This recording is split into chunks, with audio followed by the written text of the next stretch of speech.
Mesdames, Messieurs, bonjour et bienvenue une fois encore dans votre magazine Focus Phare Nord. Aujourd'hui, nous parlerons du plan de développement de la région rendu public lors de la Phare Nord Business Week. Nous parlerons également de transfert de colis avec MTA Colis Express, leader dans le septentrion.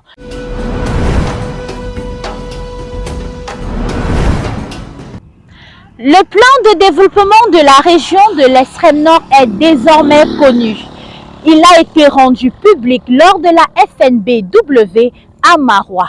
1800 millions de francs CFA, c'est le montant qu'il faut en moyenne pour la réalisation des infrastructures contenues dans ce plan de développement.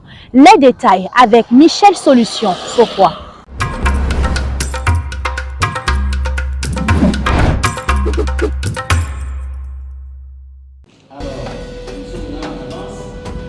Le plan régional de développement de l'extrême nord, adopté le 3 novembre dernier par le conseil régional, a été présenté au public à Maroua à l'occasion de la 11e économique couplée à la foire du bétail.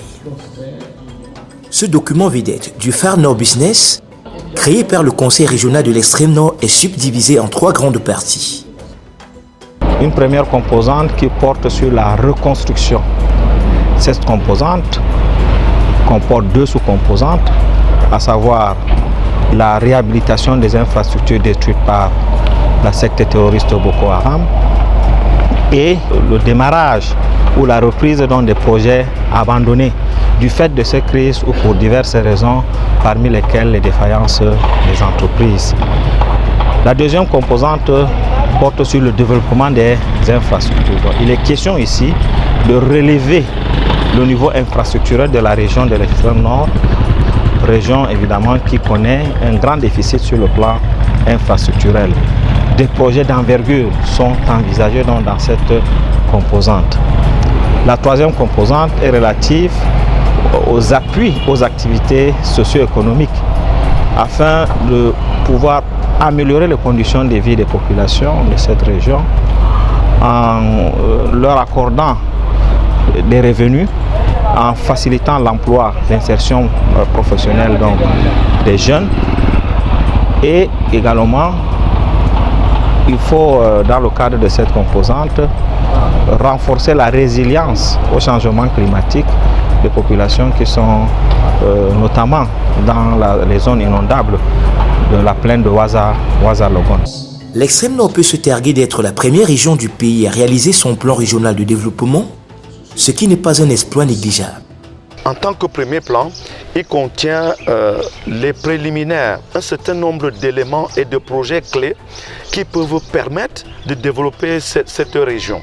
En tant que PNDP, nous avons conseillé, nous avons donné notre appui technique au conseil régional pour pouvoir élaborer ce document et mettre les bases comme ça de la stratégie et des orientations de développement du plan de la région de l'extrême nord.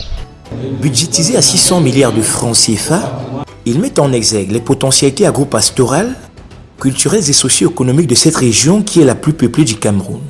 Ce rendez-vous économique a quelques objectifs. Le premier, je dirais, c'est de pouvoir faire valoriser, montrer les potentialités de la région.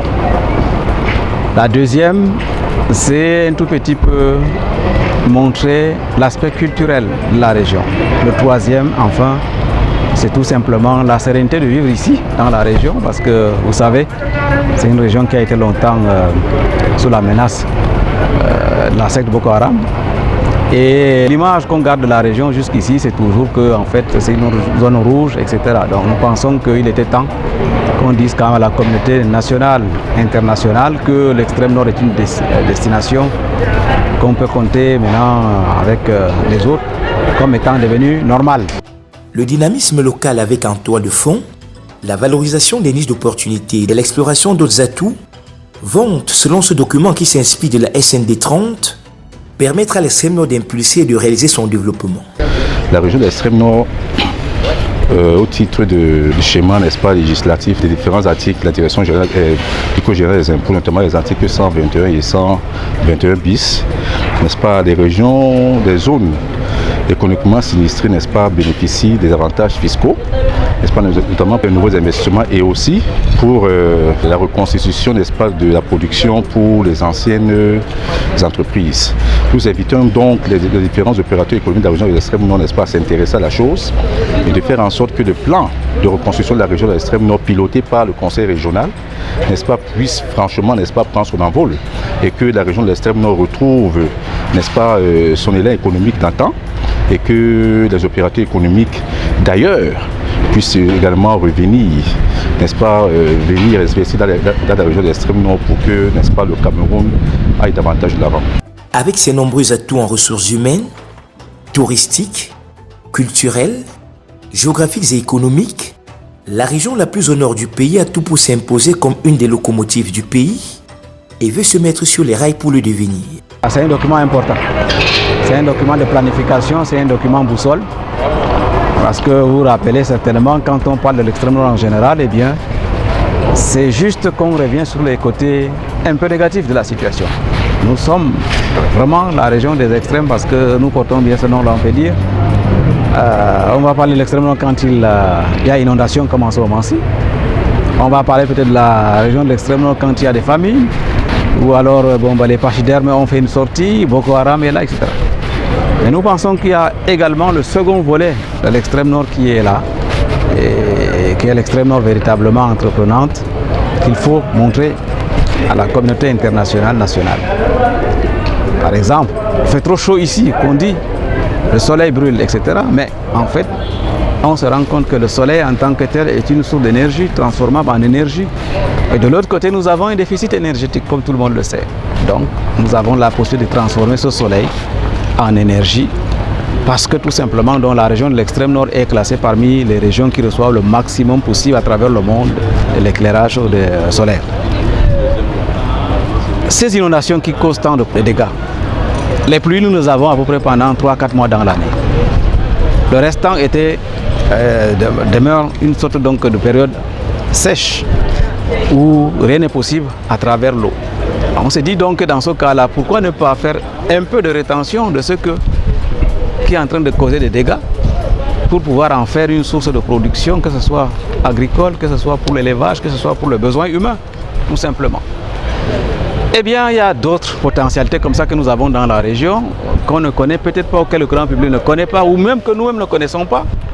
Par exemple, nous sommes la première région productrice du riz au Cameroun. 61 du riz produit au Cameroun vient de l'extrême nord. Nous sommes la deuxième région en termes de production de bovins, après la Damawa. Nous sommes la région où on vit le plus au Cameroun. Nous sommes à un taux en moyenne de 67 ans, contre 59 pour la moyenne nationale.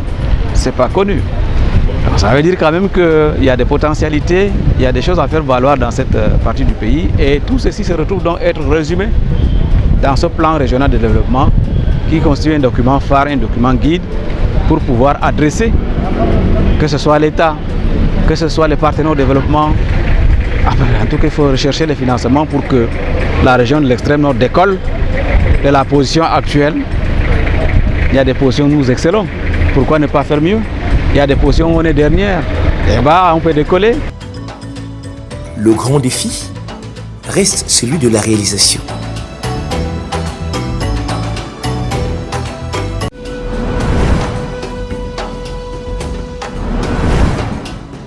Leader dans le transport des colis, marchandises et déménagement dans le Septentrion, MTA Colis Express a accepté de partager avec nous les secrets de leur succès. Suivons dans ce reportage.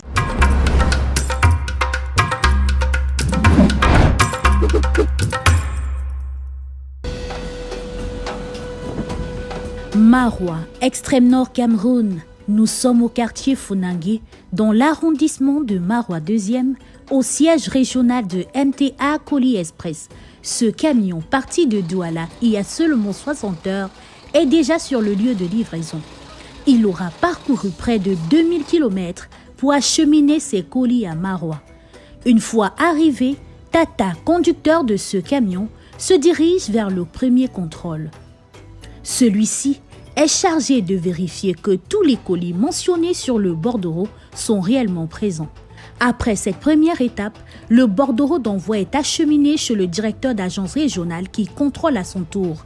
Cet exercice, il le répète à chaque arrivée de cargaison afin de s'assurer qu'aucun colis n'a disparu sur le chemin. Une méthode de travail appliquée depuis près d'une décennie qui permet de donner satisfaction aux clients. Je suis à MTA pour réceptionner un colis, une enveloppe qui provient de Yaoundé.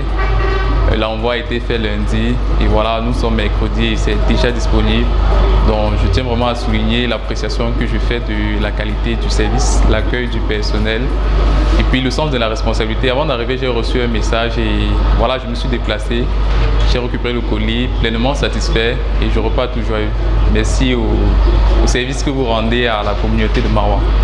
Comme Kevin, satisfait de la prestation, Barba, lui de Dieu, est parti de son village situé à près de 77 km de Maroua pour cette fois-ci expédier un colis à Yaoundé. C'est la raison pour laquelle je suis parti comme ça de Moulvoudaï ce matin, à 77 km, pour joindre Maroua et expédier mon courrier à MTA. Parce que la qualité du service est vraiment appréciable. Je n'ai de mots pour qualifier et magnifier cette agence qui nous fait du bien. Contrairement à d'autres, nous quand nous allons envoyer, nous notons des déboires, nous avons des courriers qui ne sont jamais acheminés ou soit perdus en cours de transit. Et c'est la raison principale pour laquelle je me félicite d'ailleurs toute l'équipe de MTA Extrême Nord pour la qualité du service. Le travail ici se fait à la chaîne. C'est une équipe bien organisée, dynamique et enthousiaste que pilote Henri Dakaya, le directeur d'agence régionale. MTA déjà, c'est une agence de messagerie qui fait dans la messagerie transport, express et logistique. Aujourd'hui, on n'a pas besoin de dire ce que c'est que MTA. MTA a sa place de leader, sa place du numéro 1. Vous voyez, même avec l'administration, vous allez voir notre tutelle directe qui est le ministère du Transport. Vous allez vous rendre compte que MTA a le premier agrément. Ça veut dire que dans un premier temps, nous voulons nous conformer et être sérieux avec l'administration. Donc aujourd'hui, MTA n'a pas à se prouver. C'est tout le monde qui sait que MTA c'est le numéro 1 dans le transport des courriers colis express. Leurs clients se recrutent entre les administrations publiques, les entreprises privées, les ONG et les particuliers.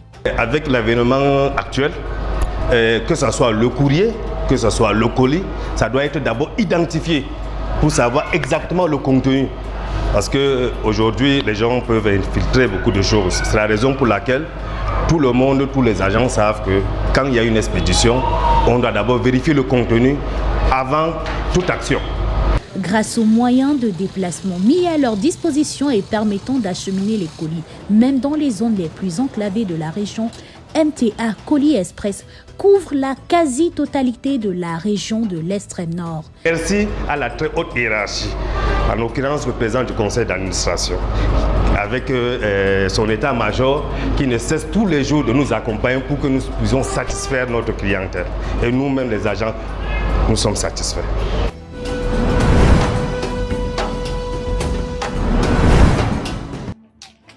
C'est ici, sous ces bruits de cailloux, à la clairière de Maroua, que s'achève cette autre édition de votre magazine Focus Phare Nord. Nous reviendrons très bientôt dans cette clairière pour vous parler de cette activité de casse de pierre, ici effectuée essentiellement par les femmes. J'espère que vous avez aimé. Rendez-vous très bientôt pour une autre édition. D'ici à là, portez-vous bien.